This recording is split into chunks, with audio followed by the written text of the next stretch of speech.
Ini warangka Kayaman Jogja. Kayaman Jogja seperti ini.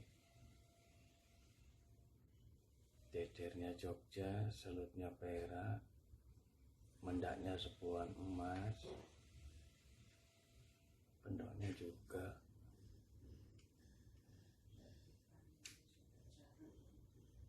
Kayunya kayu timoho. Salah satu koleksi tilam sari saya. Ada dua, yang satu seperti ini. Nanti kita bahas mengenai perbedaannya. Sama-sama tilam sarinya guys. Nanti kita bahas. Kita buka aja langsung.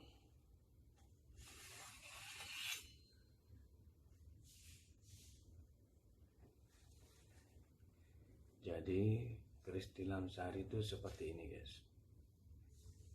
Sebelum lebih detail lagi mengenai kerisnya, kita bahas mengenai artian dari tilam dan sari.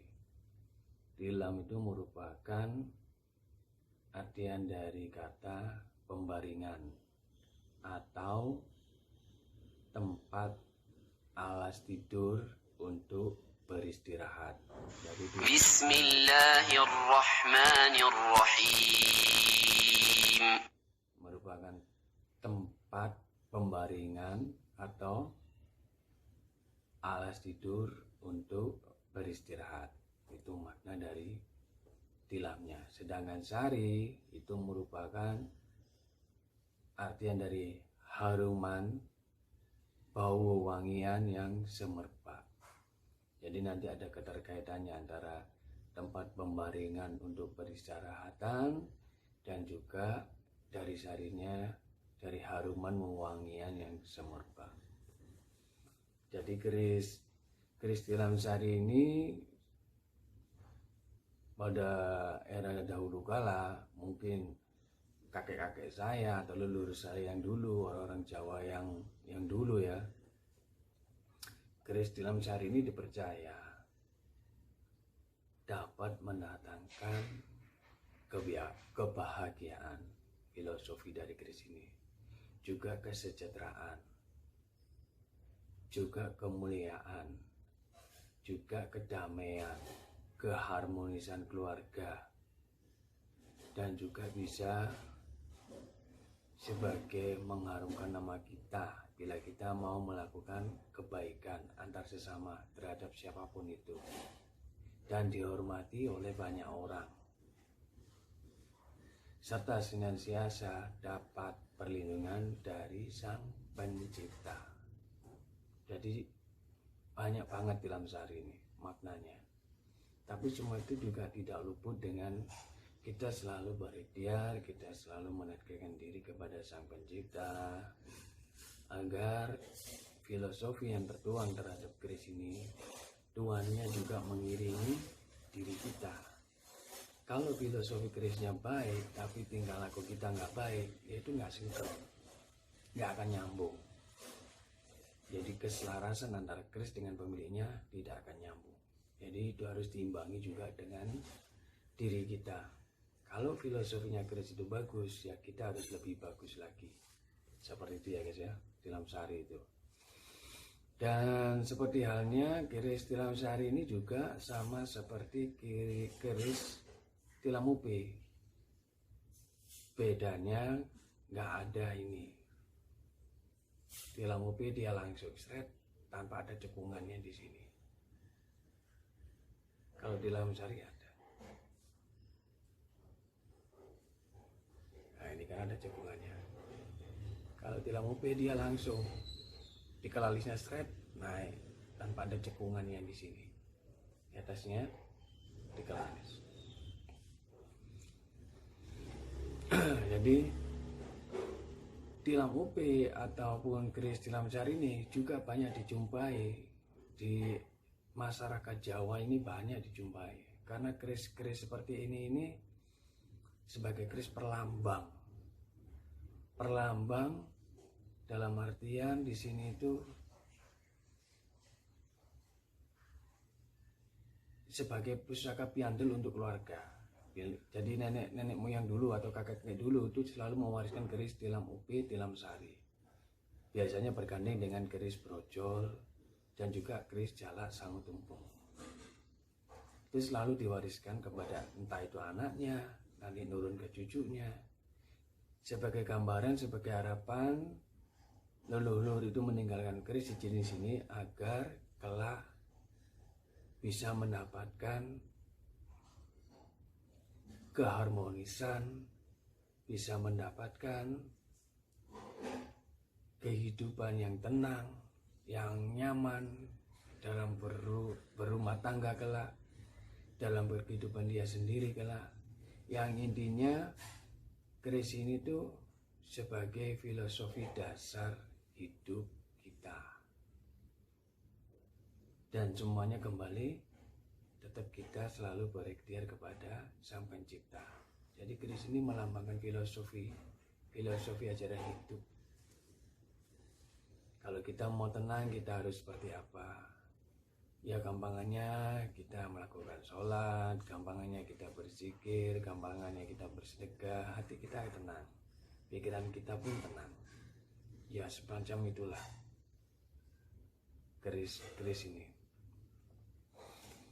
Jadi kesimpulannya, bila keris tilam sari ini melambangkan tempat peristirahatan dan harum yang semerbak.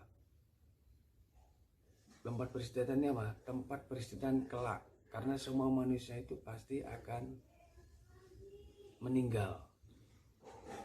Sesakti apapun itu, baik muda, tua, apapun profesinya, apapun jabatannya, pasti dia akan meninggal.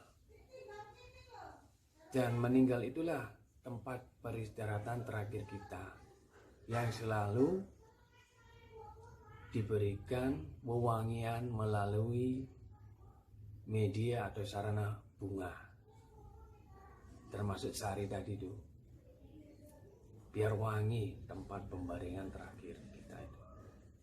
Jadi setiap orang meninggal nggak mungkin dikasih makanan, dikasih ini kan nggak mungkin, pasti bunga, taburannya itu bunga. Dan yang lebih utama doa. Jadi rekan-rekan paham ya. Dan keris ini merupakan tangguh era Majapahit akhir memasuki Mataram Islam. Nanti keris yang satu kita bahas. Kita bahas mengenai pamornya dulu. Ini merupakan pamor Udan Mas Diban. Udan Mas Diban itu seperti ini. Ini ada rojo gundolonya ya.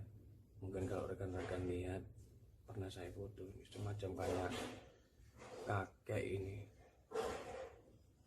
Terus di sini juga melambangkan angka 10, 1 dan 0. Jadi kalau pamor Udan Mas Diban itu seperti ini. Kalau pamor Udan Mas, dia bulit-bulitnya seperti obat nyamuk. Kalau pamor Udan Mas Diban ini seperti ini. Ini keris ya.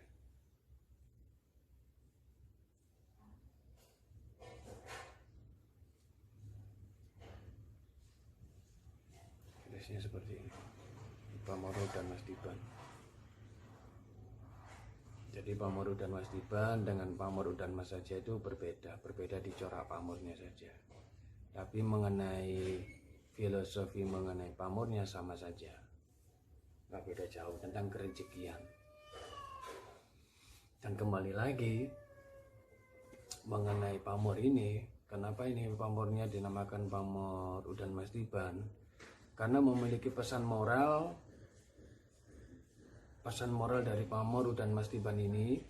Pamor Udan Mas Diban ini memiliki pesan moral yang menyangkut tentang ajaran bersedekah. Makanya keris-keris seperti ini banyak diburu orang, terutama para pengusaha, para pebisnis. Keris-keris pamor Udan Mas ataupun Udan Mas Diban ini banyak dicari orang sebagai sarananya. Dan tentu saja karena filosofi mengenai pamor ini memberikan pesan moral ajaran bersedekah, dalam artian perbanyaklah kita bersedekah. di situ kita akan mendapatkan rezeki yang melimpah ruah. Jadi orang bersedekah itu tidak ada ceritanya orang bersedekah itu melarat, tidak ada. Tapi bahagia pasti, nambah rezeki pasti. Jadi jangan takut-takut untuk bersedekah. Itu mengenai filosofi pamor dan mas tiban. Jadi kalaupun dia memiliki keris pamor dan mas, maknanya mengenai kerezekian. Tapi yang memiliki keris tidak pernah melakukan kebaikan dalam hal bersodako, dalam hal kebaikan antar sesama, rezeki itu tidak akan ada. Apalagi dia tidak mau ada usaha ikhtiar lahir dan batin, nggak akan datang rezeki. Semua itu harus dijalankan bersama-sama.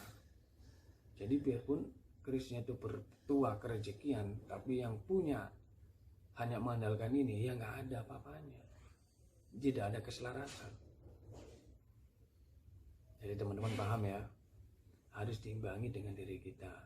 Perbanyak ibadah, perbanyak sodako. Biar energi tua, keris-keris sepuh yang seperti ini, dia akan ikut dengan sendirinya.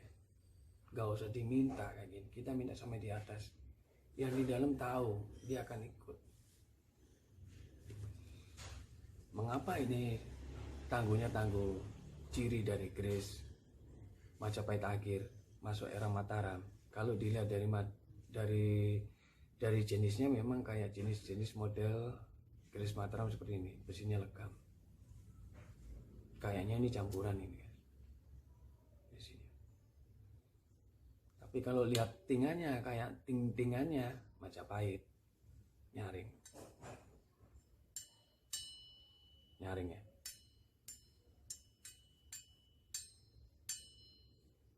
Sangat nyaring sekali. Apalagi kalau ini dibuka dari warnanya sering kayak samurai.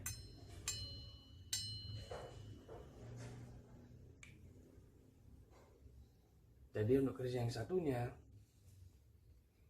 ini sama. Ini yang era Mataram saya punya. Sama kan, ada ininya juga.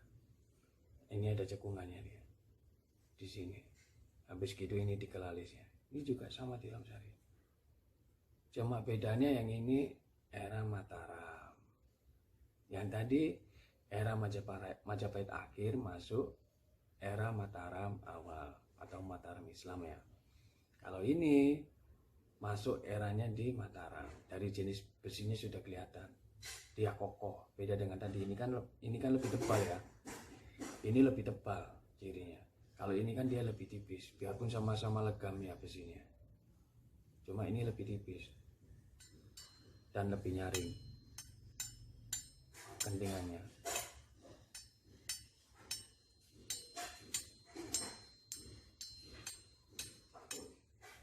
Kalau yang ini kentingannya dia nggak nyaring, hanya tung. Karena padat. Beda dengan yang tadi. Jadi ini ciri-ciri Mataram seperti ini. Tung. Besinya karena padat. Besinya sangat padat. Keris ini dengan keris ini, tandingannya lebih ringan ini daripada yang ini. Biarpun ini kelihatannya berat, ataupun ini kelihatannya berat. Tapi kalau menurut saya sendiri, tandingannya lebih enak yang ini daripada yang ini. Jadi ada perbedaan, biarpun sama-sama di Lamsari, tapi dia memiliki ciri khas tersendiri, memiliki perbedaan. Tapi perbedaan itu tidak membuat hal yang jauh. Di sini maknanya sama. Bedanya juga sangat terlihat. Sekali lagi, ini kalau diting muni nyaring. Ini besi-besi Majapahit seperti ini.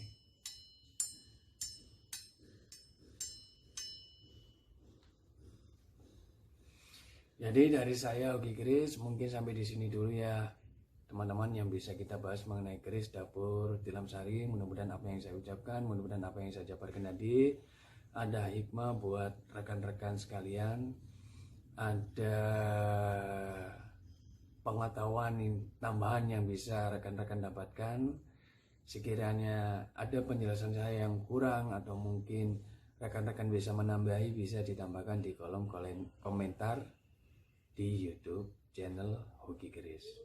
Kita akhiri, salam hormat kami, jayalah selalu para pencinta Tosanaji, baik muda, baik tua, guyub rukun selamanya. Assalamualaikum warahmatullahi wabarakatuh.